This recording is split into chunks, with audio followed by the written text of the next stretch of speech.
Gênesis capítulo 9.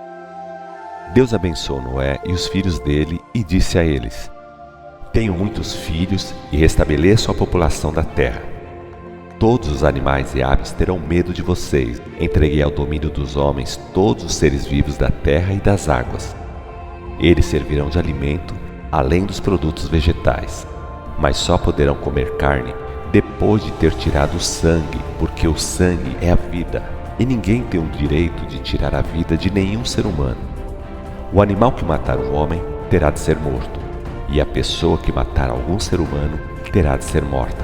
Porque matar um ser humano é matar um ser que foi criado segundo a imagem de Deus. Mas volto a dizer a vocês: tenham muitos filhos, povoem a terra e exerçam domínio sobre ela. Deus disse essas coisas a Noé e aos filhos dele. Faço agora uma série de promessas, um verdadeiro contrato com vocês e com seus descendentes. O contrato é com vocês e com os animais que trouxeram, aves, animais domésticos, animais do mato. Prometo que nunca mais os seres vivos da terra serão destruídos pelas águas. Prometo que nunca mais haverá dilúvio para destruir a terra. E o sinal e selo desta aliança é o seguinte para todo o tempo e para todos os seres vivos. Ponho nas nuvens o meu arco, como sinal da minha promessa para os homens e para toda a terra. Quando eu mandar as nuvens sobre a terra e aparecer o arco-íris, lembrarei da minha promessa. Cumprirei então a promessa que fiz a vocês e a todos os seres vivos, e nunca mais mandarei águas em dilúvio para destruir todos os homens e animais. Verei o arco-íris e lembrarei a aliança eterna que eu, como Deus, fiz com seres vivos de toda espécie que existem na terra. Digo e repito: o sinal e selo desta promessa é o arco-íris. Os nomes dos filhos de Noé são Sem, Cão e Jafé. Deles vieram todas as nações da terra. É bom notar que os cananeus são descendentes de Canaã, filho de Cão. Noé se pôs a trabalhar como agricultor e fez uma plantação de uvas e fabricou vinho. Um dia, bêbado, ficou nu dentro da tenda dele. Cão, pai de Canaã, viu Noé sem roupa e foi contar o que viu aos dois irmãos dele. Sem e Jafé puseram uma capa nos ombros e andaram de costas, e assim entraram na tenda do pai. Com a capa, cobriram o corpo do pai, tomando cuidado de olhar para o outro lado. Não viram, pois, a nudez do pai. Quando passou o efeito da bebida, Noé acordou e soube o que o filho mais novo tinha feito. Então Noé amaldiçoou os descendentes de Cão pelo ramo de Canaã, dizendo: Malditos sejam os cananeus, sejam escravos dos descendentes de Sem e Jafé, e escravos da mais baixa espécie. Disse mais: Bendito seja o Senhor, Deus de Sem. Canaã seja escravo de Sem. Deus abençoe e fortaleça Jafé. Participe Jafé da prosperidade de Sem. E Canaã seja escravo de Jafé. Depois do dilúvio, Noé viveu mais 350 anos. Morreu com 950 anos de idade. Gênesis capítulo 10. São estas as famílias de Sem, Cão e Jafé, filhos de Noé. Tiveram filhos depois do dilúvio, e eis a lista. Os filhos de Jafé são Gomer, Magog, Madai, Javã, Tubal, Meseque e Tiras. Filhos de Gomer: Askenaz, Rifá, Togarma. Os filhos de Javã: Elissá, Tarsis, Quitim e Dodanim. Os descendentes das famílias anotadas acima ficaram com os territórios marítimos como ilhas e penínsulas. Formaram nações, cada uma com sua língua diferente. Os filhos de Cão são esses: Cuxi, Mizraim, Puti e Canaã. Os filhos de Cuxi: Sebá, Avilá, Sabitá, Ramá, Sabtecá. Filhos de Ramá: Sabá e Dedã. Nimrod foi um dos descendentes de Cuxi e foi o primeiro rei da história da humanidade.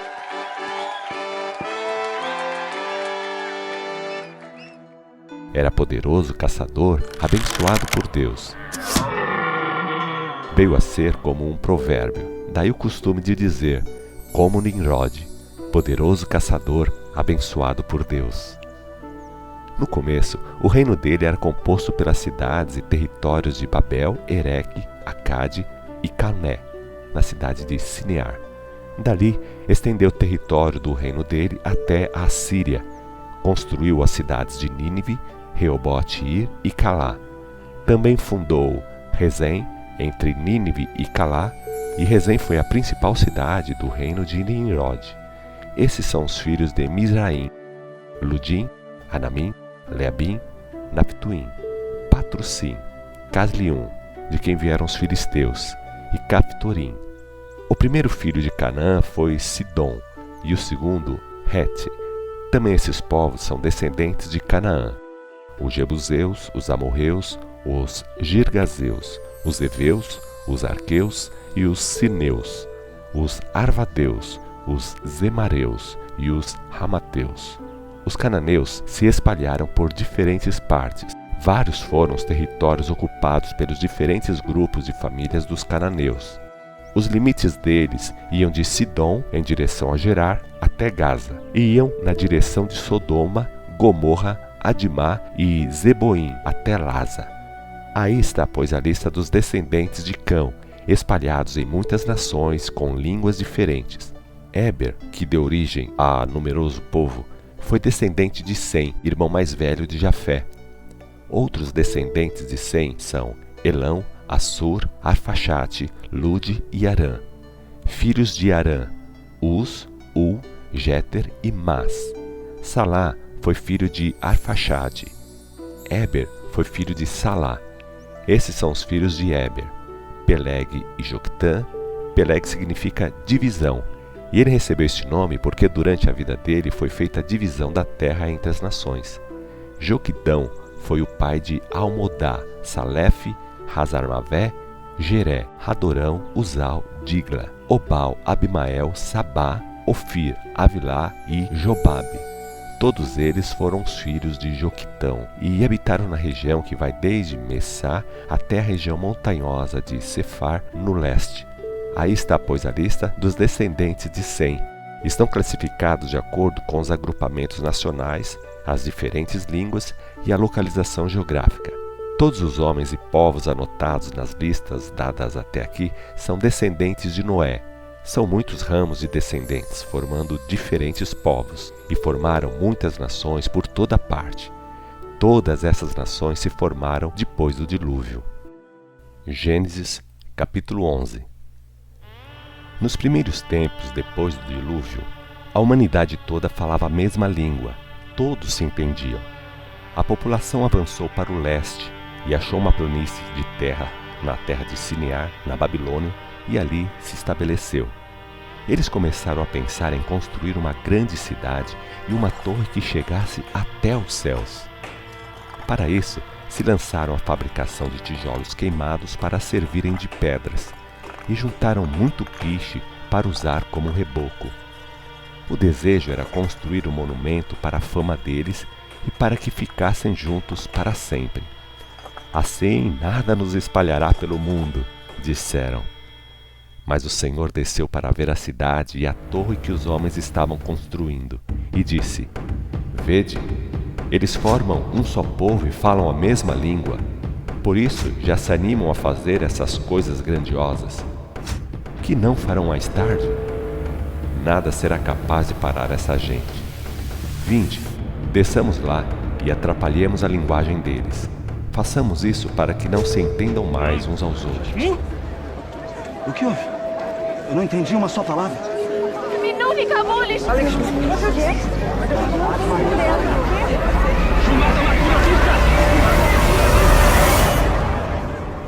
Fazendo assim, o Senhor espalhou os homens pela face da terra e eles pararam de construir a cidade.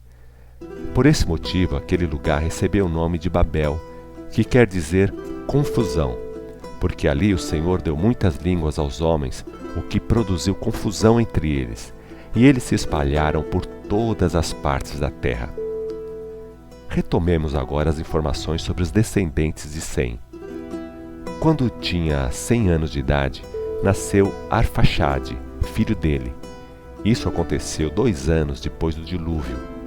Depois do nascimento de Arfaxade, Sem viveu mais 500 anos, teve filhos e filhas. Arfaxade tinha 35 anos quando nasceu Salá, filho dele. Depois que Salá nasceu, o pai dele viveu mais 403 anos e deixou filhos e filhas.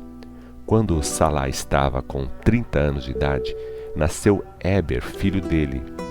Depois disso, Salá viveu mais 403 anos e teve filhos e filhas. Éber tinha 34 anos quando seu filho Peleg nasceu. Depois desse nascimento, Éber viveu mais 430 anos, teve filhos e filhas. Peleg tinha 30 anos quando nasceu o filho dele, Reu. E depois que Reu nasceu, Peleg viveu 209 anos e deixou filhos e filhas. Reu estava com 32 anos quando seu filho Serug nasceu. Depois disso, Reu viveu mais 207 anos e teve filhos e filhas. Quando Serug estava com 30 anos, nasceu Naor, filho dele. Depois que Naor nasceu, Serug viveu mais 200 anos, teve filhos e filhas. Quando Naor tinha 29 anos de idade, nasceu Terá, filho dele. Depois do nascimento de Terá, Naor viveu mais 119 anos, deixou filhos e filhas. Aos 70 anos de idade, Terá era pai de 3 filhos, Abrão, Naor e Harã. Harã tinha um filho chamado Ló, mas Harã morreu cedo, morreu em Ur dos Caldeus, onde tinha nascido, e Terá, o pai dele, ainda vivia quando Harã morreu. Nesse meio tempo, Abrão e Naor casaram. Abrão casou-se com uma moça chamada Sarai, e Naor casou-se com Milca, filha de Harã, irmão de Isca. Sarai era estéril, não tinha filhos. Terá resolveu partir para a terra de Canaã. Levou com ele seu filho Abrão, seu neto Ló, filho do finado Harã, e sua nora Sarai. Saíram de Ur dos Caldeus para ir a Canaã, mas pararam em Harã e ali ficaram. Ali morreu Terá com 205 anos de idade. Gênesis capítulo 12. Depois da morte de Terá, Deus disse a Abrão: Deixe a sua terra e os seus parentes, vá para uma terra que eu mesmo vou mostrar. Faça isso, e eu farei de você o pai de uma grande nação. Abençoarei você e farei que o seu nome fique famoso, e você será uma bênção para outros. Abençoarei aqueles que abençoarem você, amaldiçoarei aqueles que amaldiçoarem você. O mundo inteiro será abençoado por sua causa. Abrão obedeceu ao Senhor e partiu. Estava com 75 anos quando começou a viagem, e Ló foi com ele. Abrão levou Sarai, sua mulher, Ló, seu sobrinho, e todos os bens e escravos que tinha conseguido em Harã, e partiram para Canaã e chegaram lá. Abrão percorreu a terra de Canaã até o orvalho de Moré, perto de Siquém, e acampou ali. Nesse tempo, os cananeus viviam naquele território. O Senhor apareceu a Abrão e disse: Vou dar esta terra aos seus descendentes. Abrão construiu um altar ali para comemorar o aparecimento do Senhor. Depois saiu daquele lugar e viajou para o sul até a região montanhosa situada entre Betel a oeste e Ai a leste, e acampou ali, fez um altar e orou ao Senhor. Mais tarde, Abrão saiu dali e seguiu viagem, indo sempre em direção ao Negueb. Naquela época, houve terrível fome na região toda. Abrão desceu ao Egito para sobreviver. Quando estava chegando no Egito, Abrão disse a Sarai, mulher dele: Você é muito bonita. Quando os egípcios virem você, vão dizer: Esta é a mulher dele. Vamos matar o marido e ficar com a mulher. Mas se você disser que é minha irmã, eles me tratarão bem por sua causa e me deixarão com vida. Foi dito e feito. Mal chegaram no Egito, os egípcios repararam na grande beleza de Sarai. Os oficiais do palácio real viram Sarai e falaram da beleza dela a Faraó. A mulher de Abrão foi levada para a casa de Faraó. faraó tratou bem de Abrão por causa de Sarai. Com isso, Abrão progrediu muito. Logo, era dono de muitas ovelhas, bois, jumentos, escravos e escravas e camelos. Mas o Senhor mandou grandes pragas a Faraó e à casa dele por causa de Sarai. Faraó mandou chamar Abrão. "O que foi que você me fez?" perguntou ele. "Por que não disse que ela era sua mulher? Por que disse que era sua irmã? Por isso tomei Sarai para ser minha mulher. Agora aqui está a sua mulher. Vá embora com ela." E Faraó mandou Abrão sair do Egito e deu ordens para que fosse levado para fora do país por um grupo armado. Assim, saíram Abrão, sua mulher e tudo o que possuía.